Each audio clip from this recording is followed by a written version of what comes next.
കേരളത്തിലെ മികച്ച കുടുംബശ്രീ സൂക്ഷ്മ സംരംഭങ്ങൾക്ക് കേരള വിഷൻ ന്യൂസും കുടുംബശ്രീ മിഷനും സംയുക്തമായി നൽകുന്ന Kerala vision Kudumbashree micro enterprises അവാർഡുകളുടെ വയനാട് ജില്ലാതല വിതരണം നടന്നു.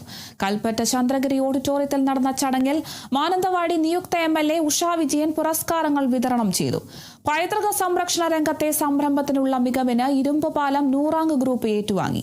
ജേതാക്കൾക്കുള്ള മെഡലുകൾ ഗായിക സുറുമി വയനാട് സമ്മാനിച്ചു. Yellow cloud MD Anitha Sivaprasad പ്രശംസാപത്രം വിതരണം ചെയ്തു.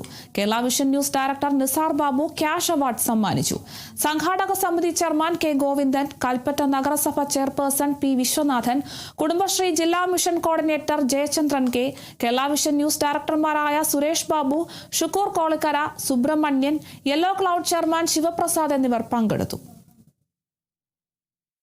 പൈതൃക സംരക്ഷണ രംഗത്തെ സംരംഭത്തിനുള്ള അവാർഡാണ്. ഈ ഒരു അവാർഡിന് അർഹരായിരിക്കുന്നത് നൂറാംഗ് ഗ്രൂപ്പ് ഇരുമ്പുപാലം വയനാടാണ്. നൂറാംഗ് ഗ്രൂപ്പ് ചില ഉദ്യമങ്ങൾ രൂപം കൊള്ളുന്നത് സാമ്പത്തിക നേട്ടങ്ങൾക്ക് വേണ്ടി മാത്രമായല്ല, സാമൂഹികമായ ചില ഉത്തരവാദിത്തങ്ങളെ കൂടി അത് ആഴത്തിൽ പരിഗണിക്കുന്നുണ്ട്.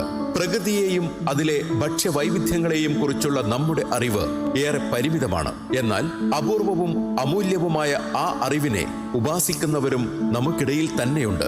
കിഴങ്ങുവർഗ്ഗങ്ങളുടെ വൈവിധ്യത്തെ സംരക്ഷിക്കുക, വിപണനം ചെയ്യുക, വിത്തുൽപാദനം നടത്തുക, പുതിയ തലമുറയിലേക്ക് ആ അറിവുകൾ പകർന്നു നൽകുക എന്നീ ലക്ഷ്യങ്ങളോടെയാണ് നൂറാംഗ് ഗ്രൂപ്പ് രൂപീകരിക്കുന്നത്. കഴിഞ്ഞ വർഷത്തെ ഏറ്റവും മികച്ച പ്രവർത്തനം കാഴ്ചവെച്ച കുടുംബശ്രീ യൂണിറ്റ് ആണ് നൂറാംഗ് ഗ്രൂപ്പ് ഇരുമ്പുപാലം വയനാട്. സുറുമിയാണ് യെല്ലോ ക്ലൗഡ് നൽകുന്ന മെഡൽസ് നൽകാൻ പോകുന്നത്.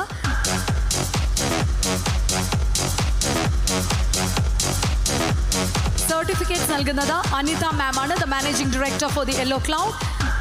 ക്യാഷ് പ്രൈസ് നൽകുന്നത് നിസാർ ബാബു സർ ആണ്, the director for the Kerala vision news ആണ്.